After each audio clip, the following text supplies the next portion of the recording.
My name's Bell, and today I'm going to show you how to cook the perfect steak. Now, you've probably been cooking steak for years and no doubt you know a thing or two about how to cook steak, but for the next 10 minutes or so I'm going to ask you to put aside everything that you've learnt and open yourself up to some new ideas and information. At this point, can I just pause and let you in on a little secret? The secret is this, that if you can master this, if you can learn to cook steak really well, perfectly in fact, you are going to receive more admiration, more adulation from your family, your friends, and trust me on this one, even from your kids than you ever imagined. This is superhero stuff, and today I'm going to show you some of the very best tips and tricks. Okay, before we get started, we need to get prepared, and I'm going to go through a checklist of what you'll need to cook the perfect steak. First off, we're going to need some steak, and I'm not talking about any old steak here, I'm talking about the really good stuff. This is what we're talking about when we're talking about great tasting beef. These Black Angus have been on this pasture here now for about a year, and at 500 kilos they're almost ready to go to market. There's quite a difference between beef that's been finished on prime pasture like these guys and beef that's been finished in a feedlot, and let me show you what I mean by that. So what we're working with here today is Scotch fillet of prime Angus. You can just see some marbling starting in this meat. Another thing, always make sure that you've just taken your steak out of the fridge well ahead of time so it's at room temperature. This will ensure that it cooks through nice and evenly. Before we get started, I want to run through each of the tools on this table because everything here has a purpose. I suggest you print off your free perfect steak preparation checklist and keep it handy. First off, we have our oil. Now there's a real science to choosing the right oil, and this is where a lot of problems occur when grilling steak. Because we're grilling at very high heat, we need an oil with a really high smoke point. Olive oil reaches its smoke point at around about 380 degrees Fahrenheit, which is when it starts to burn and change flavour, and we don't want that. Because we're cooking at 400 degrees Fahrenheit, we need to choose an oil with a much higher smoke point, and my oil of choice is grapeseed oil. Today we'll be cooking on a Weber barbecue, and we want to be cooking on the bar grills, not on the flat plate.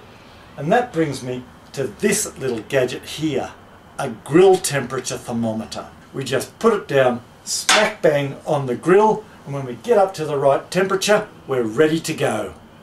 Now you probably haven't seen one of these before. It's a rack for resting the steak, and I'll show you how it works shortly. Next, we've got our salt, and there's a few important things we need to say about salt.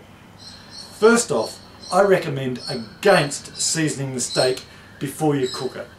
Now, I know this is something which a lot of people like to do. They like to give the steak a good sprinkle of salt on both sides. And I still recommend using salt to get that salty flavour into the meat, but I'm going to show you a different technique to achieve that today, so you still get that salty, beautiful flavour into your meat. Okay, so we're just about ready to go. Let's light the barbie and get things started. Okay, so you can see our grill temperature is up to 400 degrees Fahrenheit or 200 degrees centigrade, and we're ready to start cooking. So let's just summarise before we start. Today we're cooking our 1-inch steaks to a medium rare. We've got our grill temperature as close to 200 as we can get it, and we're cooking our steaks for 7 minutes. So let's get started. Okay, so the first thing we need to do before we start to cook the steak is we need to dry it off with some paper towel. If you've got that juice on the steak, it won't cook properly, it'll baste, so dry both sides of the steak off. Next, we need to baste it with our grapeseed oil. Don't go crazy here, just use a little bit of grapeseed oil on both sides. I like to go around the edges as well, all the way around. Now push the timer and let's go.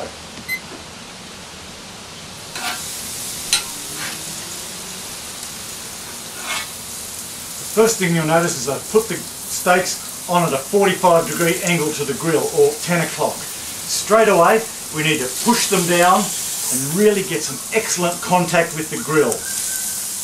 I like to think of this as branding the steak. At this point we can now put our butter on and salt mix to melt. We can also put our steak warmer on, ready to get warming. Next we're going to turn after 2 minutes. So when we're cooking the perfect steak, what we're doing here is we're using what I call the 3-flip method. And you know very well yourself that the less you turn the steak, the better. So we try and minimise that by turning 3 times. This is turn 1, we're going to flip it 45 degrees, that's turn 2, and then we're going to turn it over, and that's turn 3. 3 flips only. We're coming up for our first flip at 2 minutes. We're flipping them at 45 degrees.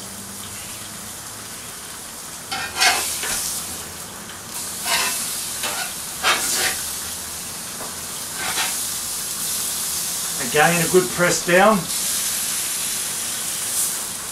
Now you'll note what I did there was absolutely critical. This is why I say you don't need tongs, because if you turn and pick up the steak with tongs, what you do is you tend to leave those bar marks and that crust on the grill, and really where you want them is on the plate, because not only do they look great, but that's where the flavour is. So a really good metal spatula to get under and lift the steak off the grill. That is critical. Taking this butter mix off, it's ready to go now. Up to our 3-minute mark for our third and final flip. Watch me turn it and get right under the steak so I get those bar marks.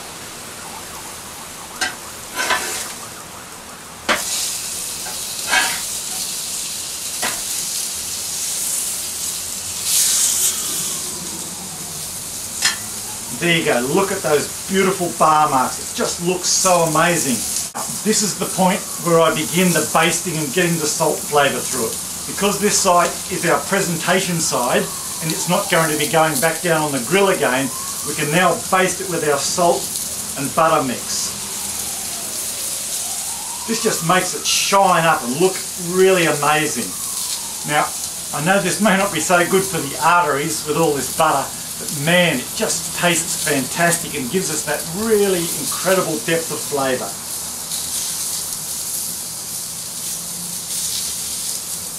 See how that salt mix is just melting in through all the cracks and crevices in the meat.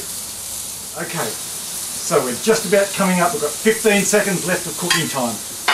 I'll lift off our warmer now, sit it on a plate, because this is where we're going to rest our steaks when the time's right. This is the exciting bit. We're almost ready to take the steaks off, and there's our time. Let's lift them off. Let's carefully sit them in the warmer. Turn it round. Nice deep scrape, and there we go. We're now going to rest these steaks for 3 minutes and just let those juices go back through the meat and get all that beautiful tenderness. Let the muscle relax. Okay, so here we go. Let's cut this steak and see what sort of a job we've done. Look at that. Beautiful crust on the outside, melting and pink on the inside. Absolutely perfect steak. So, there you have it. I really hope you've enjoyed this short presentation on how to cook the perfect steak. If you'd like more information, you can download my ebook, which covers everything that we've spoken about today on it in much more detail. Now, I want you to go out and amaze your friends and your family with your new skills. Thank you so much for watching.